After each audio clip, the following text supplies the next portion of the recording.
Assalamualaikum warahmatullahi wabarakatuh. Perkenalkan, nama saya Aska Salima dari kelas 11 IPA 2, ingin menjelaskan 15 glosarium. Yang pertama itu ada demokrasi, ada pemerintahan rakyat atau bentuk pemerintahan yang seluruh rakyatnya turut serta memerintah. Salah satu contohnya itu seperti pemilu. Yang kedua itu ada diskriminasi, ada suatu perbuatan yang memperlakukan seseorang atau kelompok secara berbeda dan tidak adil.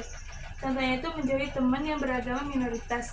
Yang ketiga itu hak asasi manusia, merupakan hak yang paling mendasar yang dimiliki oleh setiap manusia dan hak tersebut dilindungi oleh negara. Contohnya itu hak untuk berpendapat.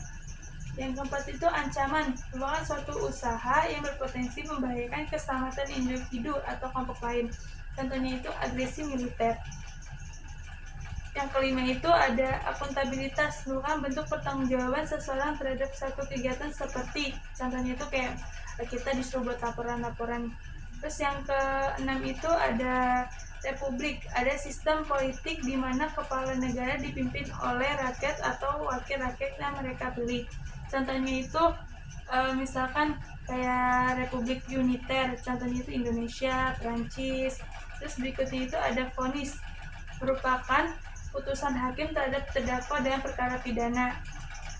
Berikutnya itu yang ke-8 ada sabotase, ada tindakan perusakan yang dilakukan secara terancam, disengaja atau tersembunyi. Berikutnya itu ada spionase, adalah ketika suatu negara mengirimkan mata-mata untuk mengumpulkan informasi militer tentang negara lain. Contohnya itu kayak merentas jaringan komputer untuk mencuri informasi.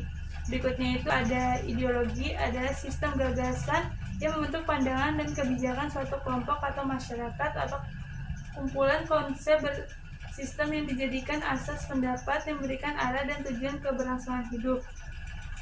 Terus berikutnya itu ada rakyat, yaitu merujuk pada sekelompok orang yang tinggal dalam suatu negara atau wilayah dan merupakan bagian dari populasi tersebut. Terus untuk berikutnya ada terorisme, ada penggunaan kekerasan atau ancaman kekerasan untuk mencapai tujuan politik, agama, atau ideologis. Berikutnya itu ada individu, ada entitas tunggal yang unik dengan karakteristik, kebutuhan, dan potensi yang berbeda-beda.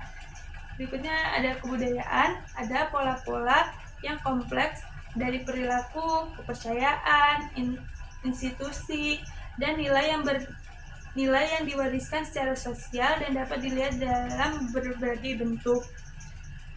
Yang berikutnya itu ada politik, yaitu proses di mana individu atau kelompok membuat keputusan yang berlaku bagi sebuah kelompok masyarakat.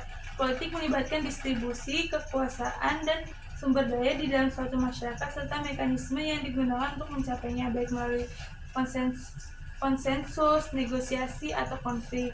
Sekian dari saya, kurang lebihnya mohon maaf. Wassalamualaikum warahmatullahi wabarakatuh.